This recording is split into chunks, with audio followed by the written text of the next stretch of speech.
Hello, everyone. It's another Puppet podcast. So, I'm happy to see you. It's the afternoon, it's Friday. So, we are all around with this fall happening. It's pretty sunny outside in Montreal. And I hope everyone have a good time. You're safe and you have fun watching about puppetry. So, before we go into the interview, I always like to talk about our workshop that we do and our Patreon. So, for the one who don't know me, I'm Caroline. I do the Puppet podcast with my boyfriend, Eli, and we have put together this wonderful workshop about how to learn a simple way to live stream your puppet show to client. So, this is with Tom Knight, and it will be on November 7th at 1 p.m. So it will be awesome to just talk about how to stream online, how it works, how we can sell a puppet show virtually, and actually have technical aspect about it. So this is our new workshop coming for November. So you can have a look on our Patreon. This is part of our Patreon page. So feel free, it's in the link. And have a look to this. So everyone, today I'm in Montreal and I interview someone who lives pretty far from me, but as we cannot go to each other's studio right now, we will just do this by the web, by the streaming world. And it's funny because we realize we both speak French, but we will do this interview in English because we announced it in English. And it's cool because you will learn that Montreal is bilingual. It's a bilingual city, and most of the people who live here are bilingual. So, everyone, the man that I interview tonight is the guy behind Diabolo Puppets. And it's amazing because you maybe have seen on the podcast, I have a puppet, and it's kind of like the logo of the podcast. And it's actually his puppet. And I realized he was the builder behind, like, pretty recently. And I was so happy to realize also that he's close of my area. He lived just like maybe less than 45 minutes by car. So please welcome everyone in the screen, Mr. Steven Barkley. Yeah. Oh no, it's true. I'm not having trouble with my puppet. Well, there it is. You need to practice. Okay. Hi, Steven. Welcome to the Puppet Podcast. Hello. I'm glad to be here. Yes. Thank you. So I'm really happy that we get the chance to meet live. It's so funny because we didn't talk so much, and it's good to discover your talent online. Thank you. I want you to put the table by maybe presenting yourself and your path through puppetry. Maybe you can do that for the one who's watching. Your way, how you fall into puppetry. Oh, yeah. Well, I started making puppets when I was around like 12 or 13 with my brother. And we were making... we made like little puppet shows and stuff from seeing the Muppets. And then I stopped. I went to fine arts and learned, to be an artist, painter. But I didn't do it. I ended up working at an engineer's office as a draftsperson. And eventually they let me go. And then while I was on EI, Assurance Chômage, I started selling puppets to a store in Old Montreal. And the Centre des Marionnettes, I don't know if that influenced you in your life. No. Not really, but... No? Okay. They had full of puppets there, and they wanted some Sesame Street knockoffs. Oh. So I was making Big Birds and Cookie Monsters and all sorts of like rip-off puppets. For like, I would sew them up for about like $3 or $4 each.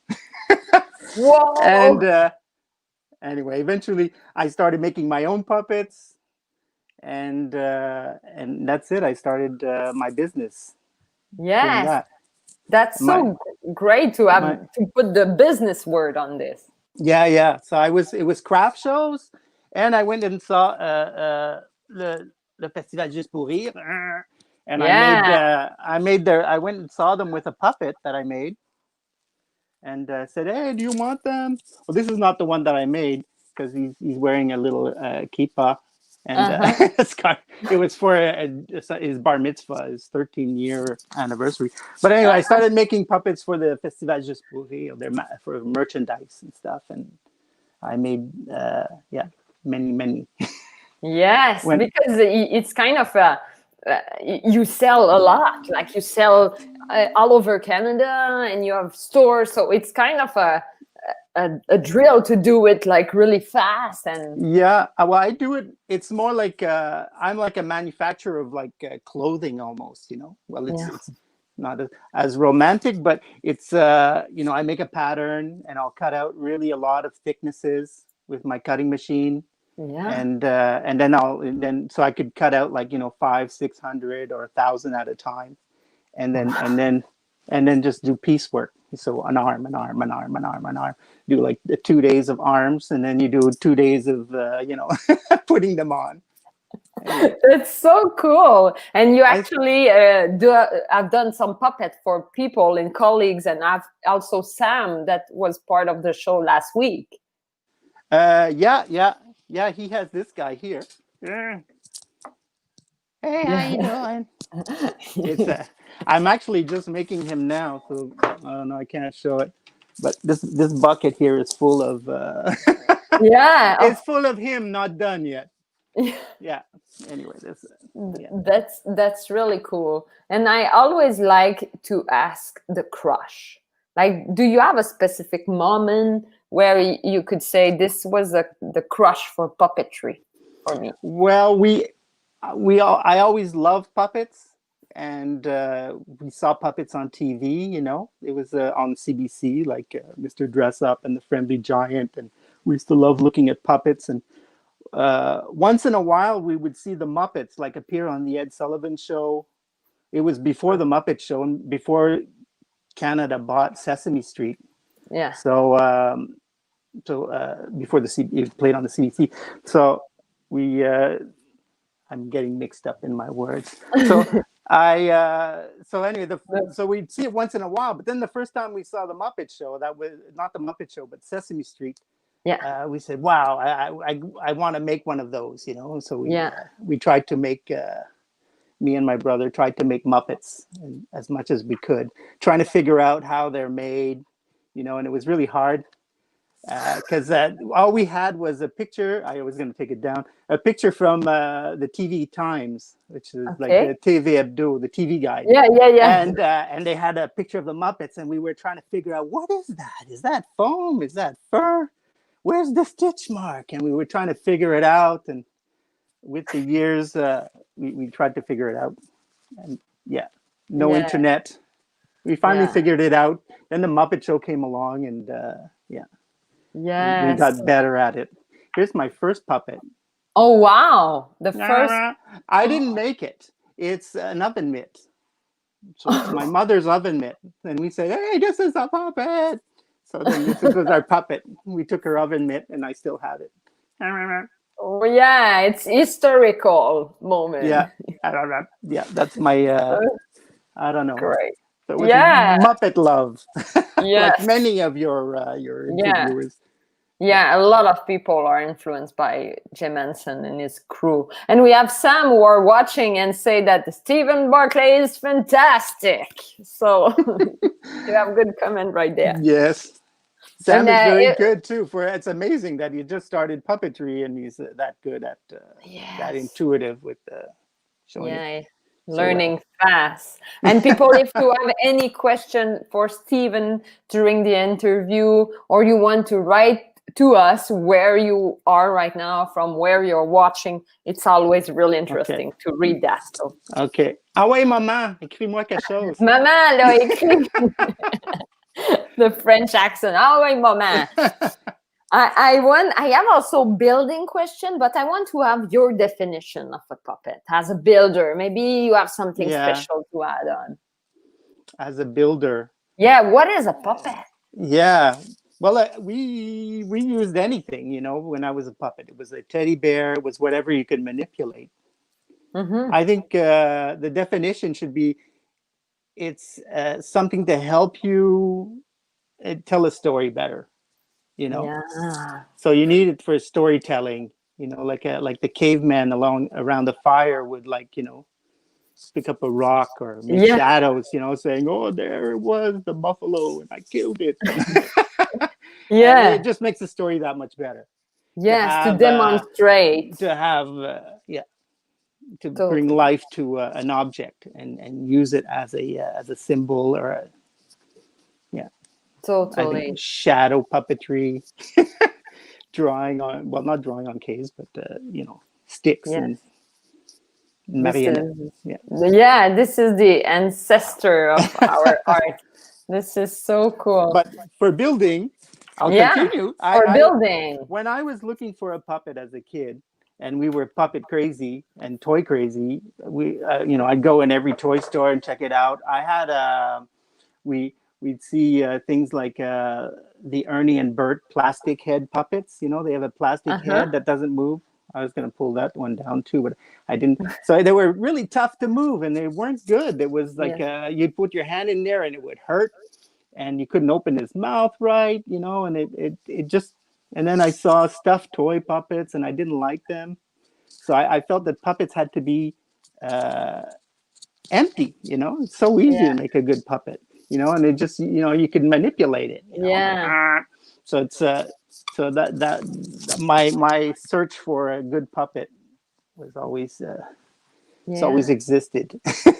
Yeah. To search And and to make find. a good puppet that's easy to manipulate, that works well. Yes, and all Yeah. the subtlety of the fabric, and Mm-hmm. it's really key. Yeah. And It has to why? work. Yeah. Yeah, go. Oh, sorry. It It has says to to work. work. Yeah. Instead of being like a stuffed toy with a hole in it, you know, Yeah. that's all rembourré and you can't move. Yeah. Yeah. I It's love a this puppet. word. English people who are watching rembourré, Stuffed. A stuffed toy. It's stuffy, a stuff. stuffy stuff. Okay, that's it. I need to Yeah. relax. Take your. It's 5 o'clock, so I'm not as Yeah, red. it's the break time, and I want to know why do you think you cherish this art form? Like, I love fantasy. I love I love special effects and yeah, uh, and animation, and I think they all go together, you know. And that the puppetry is also a way to do special effects, but in a very real, down to earth way. yeah, Yeah.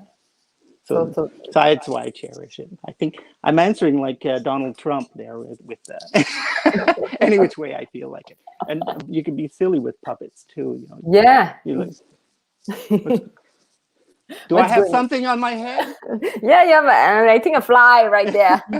Where I can't even find the camera. There it Yeah, is. Oh, yeah, it's monitor. It's weird. that was But my fly joke. yeah, I want to know. I want to know also, as also you're selling puppet. I'm curious about your opinion. If you feel our art is in an ascension, it's getting more popular or less. Like, how you feel about that? I think, well, for sure, it's more popular. I don't know.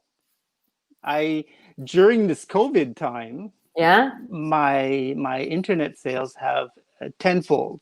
I'm getting like 10 times more sales than I did before.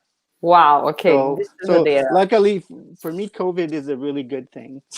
Touch on Yeah. wood, but Touch wood. yeah, it's, and I think people are enjoying. You know, they're spending times with their family and stuff, and they want Yeah. to, you know, and they're looking for more uh, toys and things for the kids to do that's not like sitting in front of a computer. And I think that puppetry is a very good thing for that. Yes, and that's And good to know that you sell more, so it's hope for us for puppeteers. yeah, lots Yeah. of people are buying them for. I'm hearing everybody's asking me, can I use it on my YouTube channel? Can I use it on my YouTube? So I, you know, Yeah, how I you say yes. I say yes to it. yeah, you handle the rights, because sometimes puppeteers are really are I don't know. I'm kind of also curious about that. If you create the I puppet, the rights, how to handle this. well, I keep my rights, but Yeah. they could try to make money at it. Uh-huh. They could try to do stuff. I'm fine with that, and let everybody use the puppets for free. I just ask them to mention my name, mention Yeah. my Diabolo Puppets there, just to. But yeah, writing writing a contract for the rights, that's a whole other business. Yeah. It's rather complicated, and yeah, some people want to have that, and I keep saying, well, no. I don't. I'm not a Because they want to lawyer. buy the puppet design, so no other puppet like this could exist, you feel, or Yeah, or they want to buy it so that if ever, so they could own the rights to it, the visual rights and everything, oh yeah. and forever. It's kind of shaky, because then you say, oh well, what if it becomes, Yeah. the The next next Kermit. Kermit or something, and I got my $25.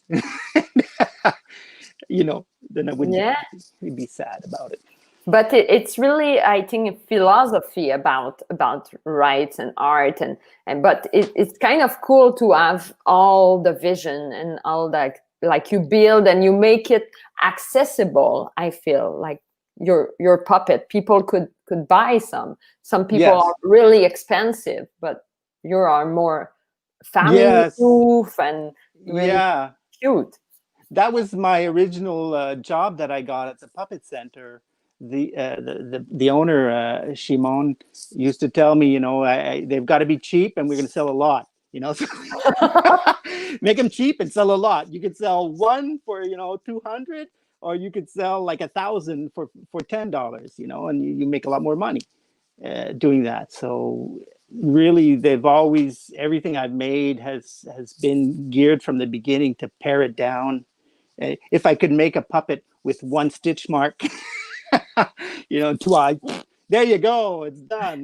That's as fast. But so I try to simplify it as much as possible. Because if you're making a fancy, complicated puppet, of course it's going to cost a lot of money, and then not a lot of people can buy that. Yeah, and Especially it's for their true. kids and stuff like that. If it's for aimed at children, Yeah, and so they're, interesting.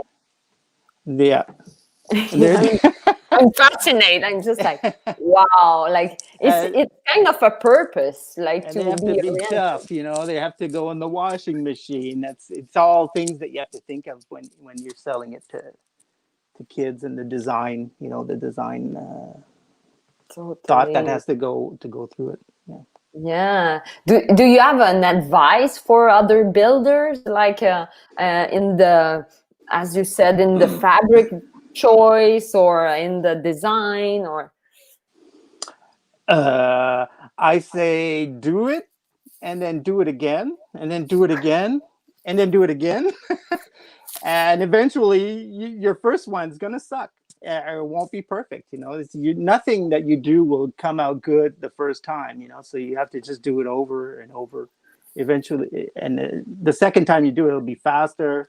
Like when I come up with a new design, I I'll before do the pattern and decide to cut out 500 of them, I test it out and I check and I see, oh yeah, it needs to be a bit bigger, a bit smaller, and I change the pattern, do another one, try it out, Mm-hmm. check out all the colors, make another one with the right colors, make another one with the fabric I managed to buy, because you can't find everything you want.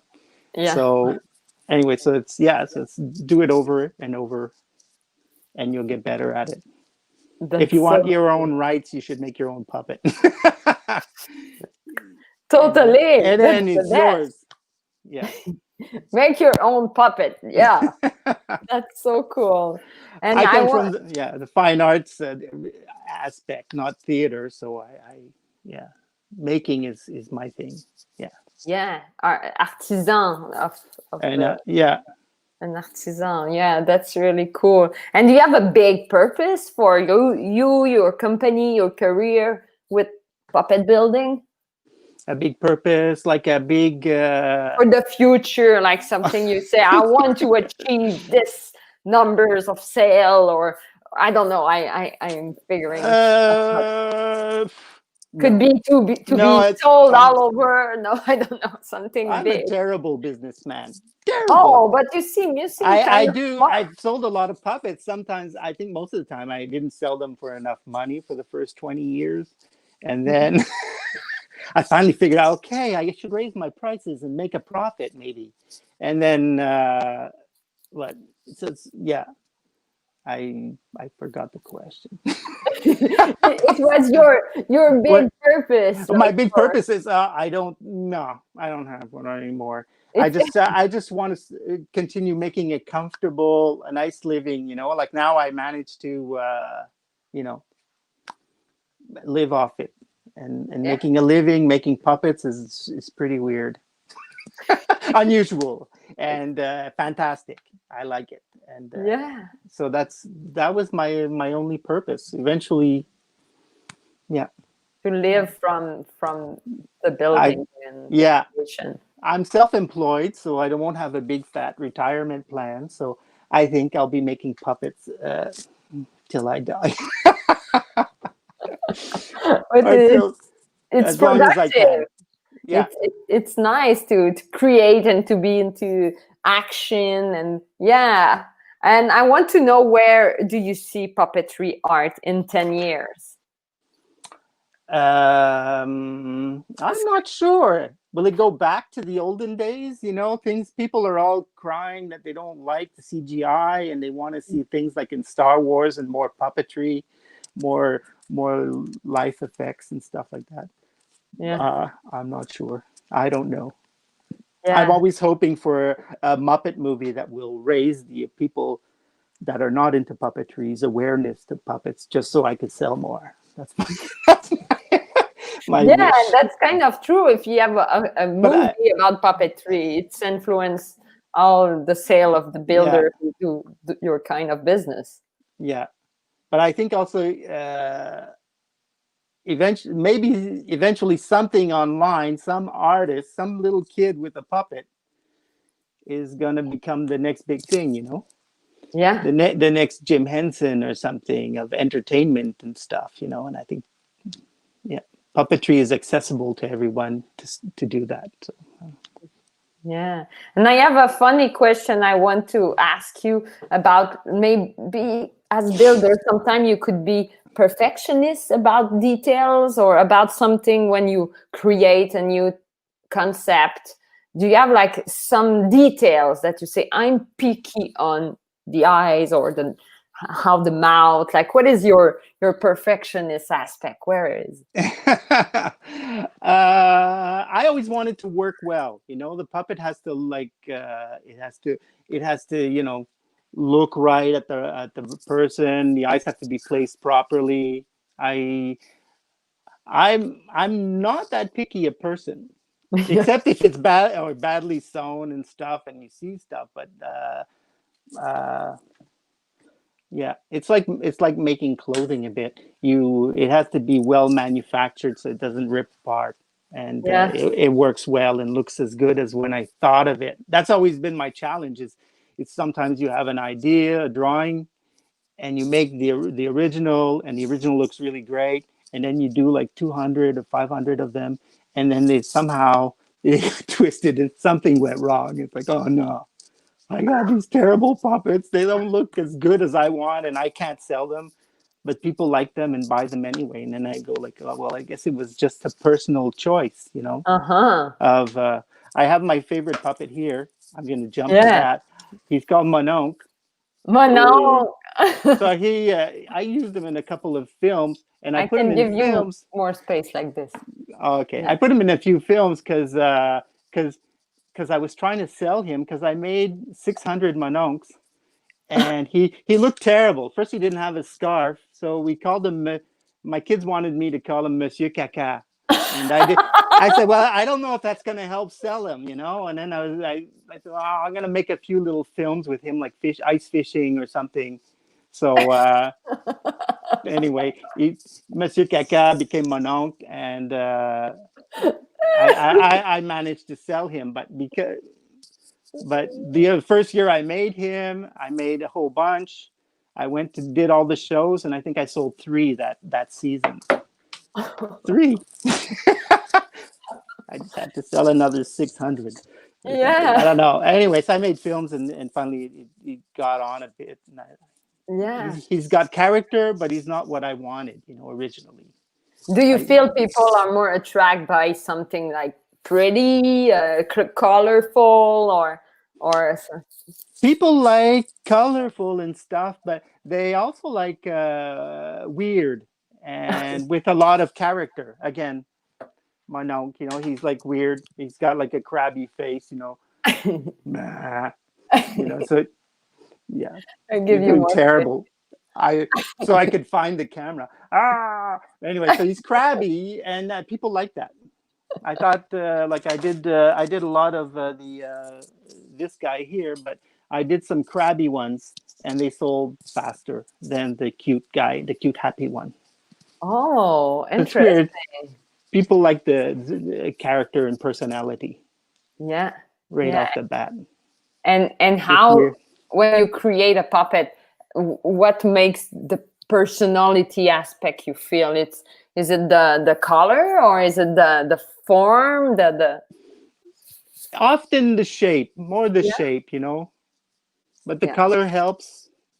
yeah, Yeah, I've the past few years I've been having trouble buying like you know the furs that I want. You know, they just don't have them in the store, and that's why this guy is gray. You know, yeah, this the yeah. fuzz is gray, and this one I said, oh well, I bought all the pink. I said I'm gonna make a ton of pink puppets. It's just gonna be for girls probably. I don't know, but finally the boys are buying them too. So, Yeah.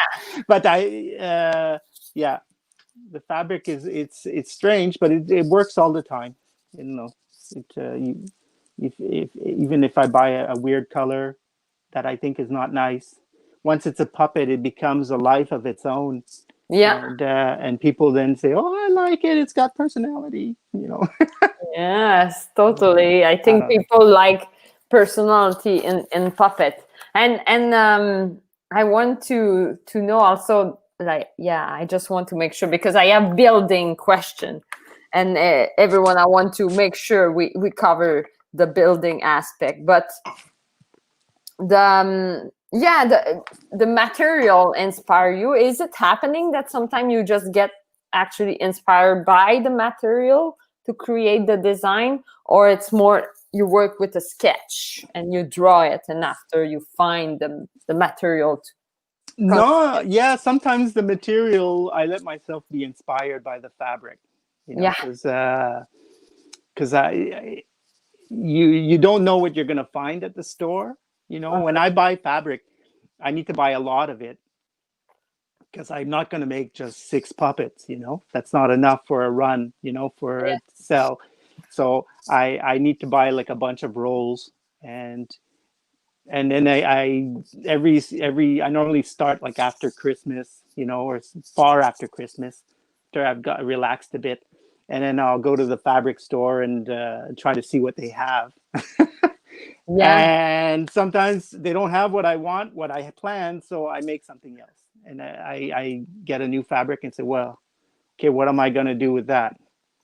Like I know for a fact that next year all my puppets are going to be black. All I have is big black shag fabric. That's what they have, and that's my main supplier. So I'm yeah, thinking, what am I gonna make that's black? You know, that's there's a limit there. Just a black puppet, black furry puppet. yeah. You Anyway, will we'll see. find. Yeah, So we will yeah, see. And do you have a puppet you want to bring to the screen? Maybe for the conclusion, or maybe you can do us the selling pitch. the selling pitch. Nah, I won't do my selling pitch. I sell quite well. There's Manok. I showed him already though, so Yeah. he's got But the iMac, so it's kind of fun. I just did that for the movie. but what is like? It's with your finger that the eyebrow Yeah, move. there's a little elastic in his eyeball. Let's see. Here's one. Well, Yeah. it's not quite the same thing, but this is a pair of eyes. Whoop. And Uh-huh. this is the eyebrow. It goes like that. But that wasn't Oh. the one I used. Oh my god, they fell. They fell. They're all stuck. Eyeballs and light bulbs. It's falling apart. It's just a little elastic and a wire like that. Wow. Boop, boop. I'd like to try to sell puppets with IMAX, Yeah. but it's easy to bend them up and not and they won't last. So I need to find something durable that a little 5-year-old can't destroy. Yeah. In about 2 seconds. Just like break it. Yes, that's part of the creation. Totally. Hmm.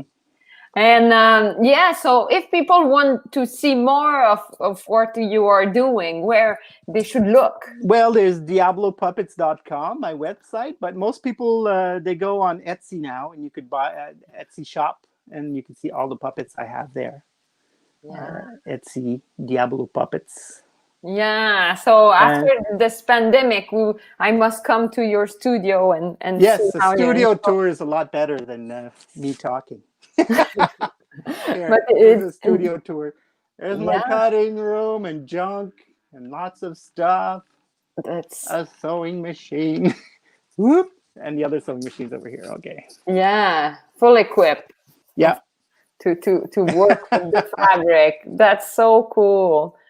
And yeah, everyone have a look to this. And we have someone who asked, like, it's interesting.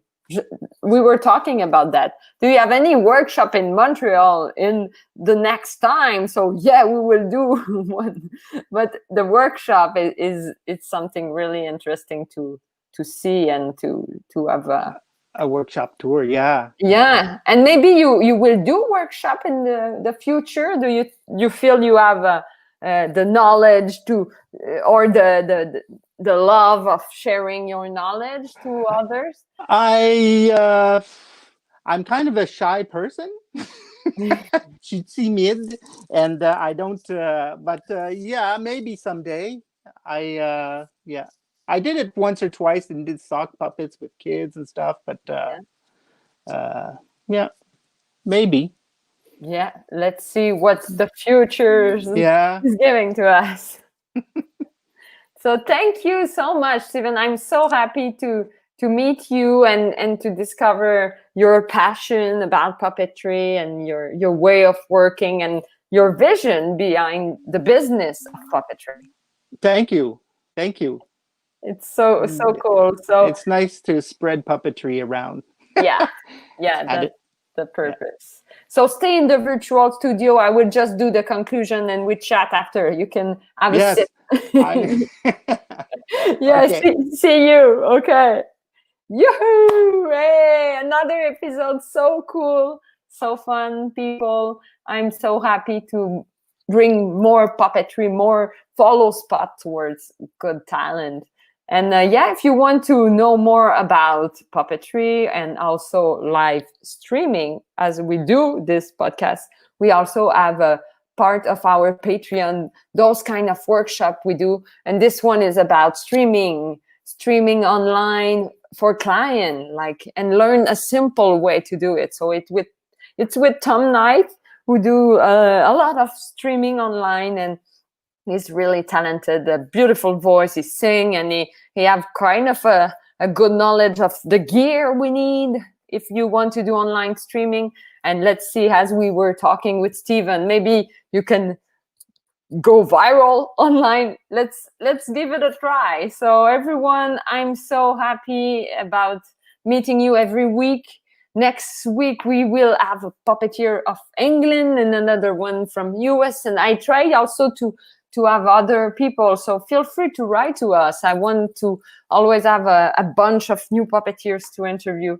So yeah, emails easy, click share, You know what to do. And yeah, see you next week for another episode. So I will put my little jingle if I'm able in my virtual studio to do that. So have a good evening and see you soon. Good weekend. Bye.